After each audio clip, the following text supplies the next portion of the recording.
Assalamualaikum warahmatullahi taala wabarakatuh. Kita bertemu kembali dalam Tazkirah Khas siri yang kelima, kan? Betul?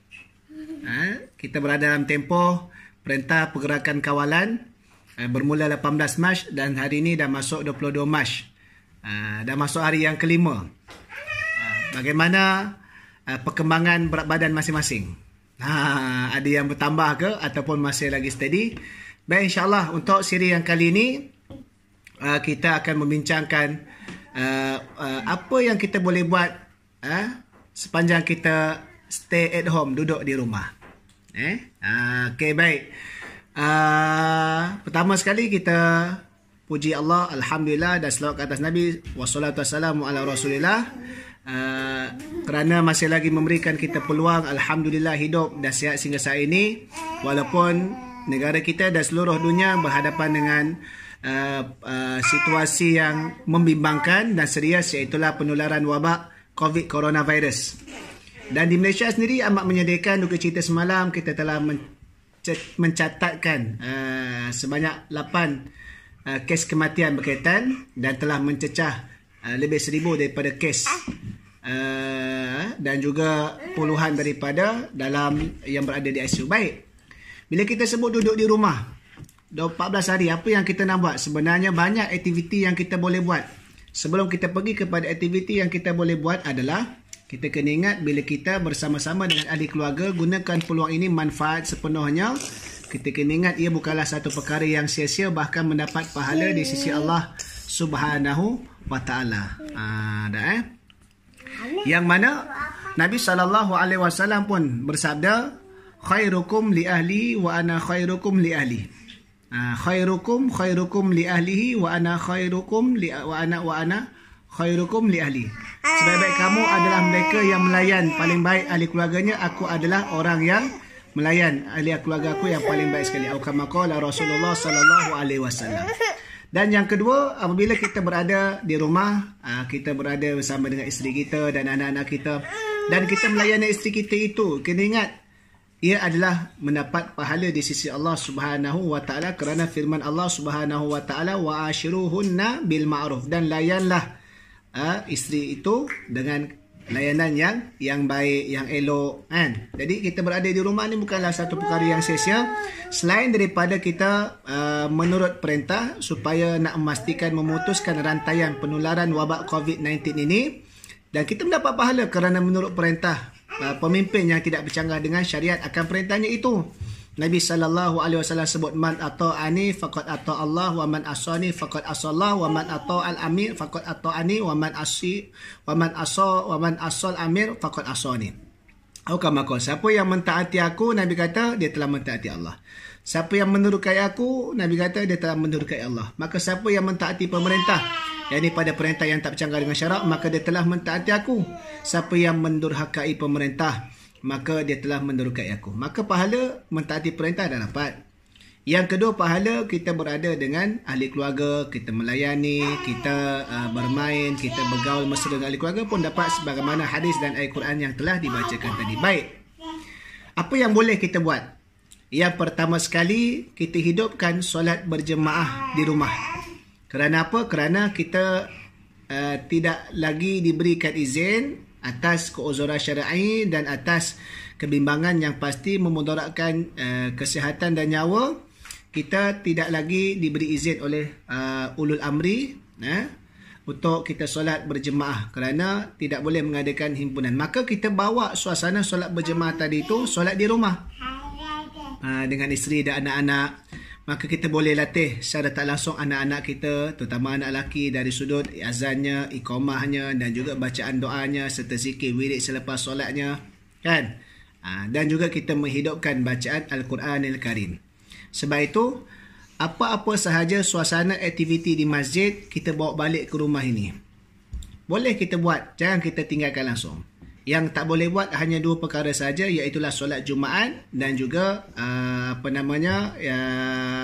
iktikaf. Itu sahaja yang tak boleh. Selain daripada itu, nak baca Quran beramai-ramai boleh, nak berzikir beramai-ramai boleh, nak solat berjemaah boleh, nak mengadakan slot bersama keluarga, tazkirah, kuliah pun boleh, dan lain-lain lagi.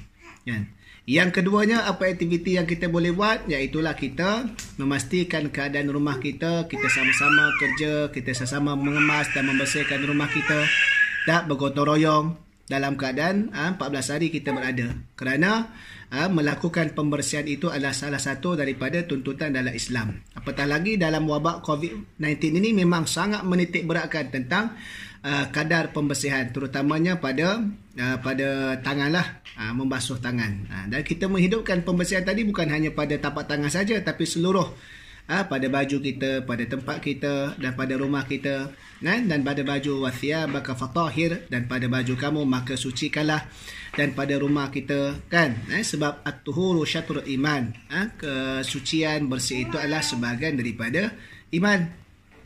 Yang ketiganya, inilah peluang untuk ayah-ayah yang mana dah berumah tangga, yang ada anak, sebagai seorang suami, sebagai seorang ayah.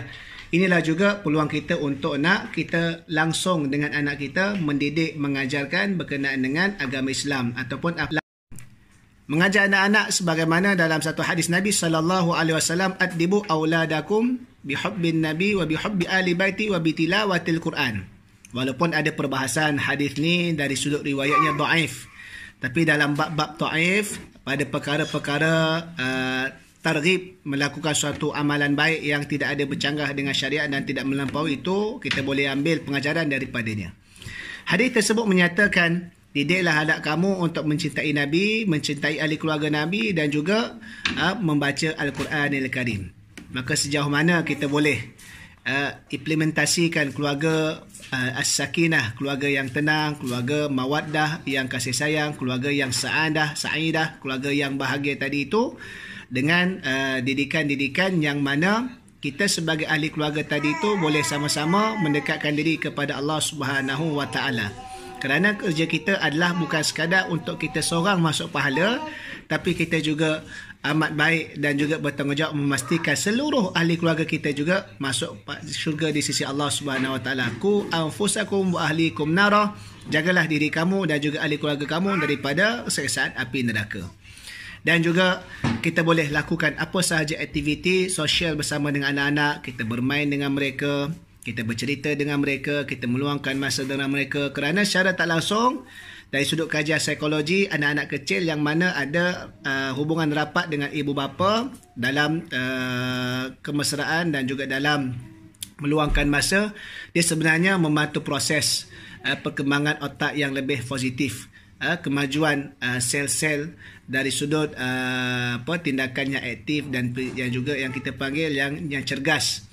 Apatah lagi kerana hubungan dari sudut mengadu kasih, belayan kasih dan kita bermanja tadi itu ada hubungan baiknya. Sebab itu jadikan peluang dalam kita berada di rumah ini untuk kita mendapat pahala di sisi Allah Subhanahu wa taala. Yang kedua, kita mewujudkan keluarga yang dalam keadaan baik, keluarga yang dalam keadaan diberkati oleh Allah, di samping keluarga yang sejahtera dari sudut tindakan kita bersama. Dan yang terakhir sekali, apa perkara yang kita boleh buat sewaktu kita duduk di rumah ini? Bagi kita yang kena duduk di rumah, kita doakan kekuatan, kita doakan kebaikan kepada sahabat-sahabat kita yang sedang berjuang di luar sana. Ada yang kita sebut frontliners, para doktor, petugas pemeriksa kesihatan dan juga mereka yang berkaitan, tentera, polis yang sedang bertukar lumus, mereka yang berada di luar sana yang bekerja, yang bertugas supaya mereka diberikan kekuatan. Inilah juga di antara yang dilakukan pada zaman Nabi sallallahu alaihi wasallam. Ada sebahagian ahlu suffah. Ahlu suffah ni sekumpulan sahabat yang duduk di masjid, yang sebatang kara, yang tak ada komitmen, yang sibuk urusan dunia yang lain. Apabila berlakunya peperangan, suatu peperangan, sebahagian mereka yang tinggal kerana ada keuzur syar'i, tugas mereka adalah ibadah, baca Quran, doa, berzikir, qiyamul lail dan munajat pada Allah supaya diberikan kemenangan oleh Allah Subhanahu wa taala dan bantuan kepada tentera-tentera Islam yang sedang berjihad, yang sedang bertungku lumus berada di medan perang menghadapi musuh. Begitulah kita ambil dari sudut konteks keadaan sekarang ini. Kita juga berperanan berjihad pada posisi masing-masing. Kita duduk di rumah, tidak menyusahkan dengan menambahkan bilangan kes tadi itu. Dalam masa yang sama, kita doakan mereka, kita berikan sumbangan mana yang kita termampu kepada petugas-petugas yang berada di barisan di hadapan. InsyaAllah Kita jadikan keceriaan duduk di rumah. Jangan jemu duduk di rumah. Jangan sampai nanti bila tak ada rumah baru kita nak cari rumah. Sementara ada rumah lah kita duduk rumah. Betul tak?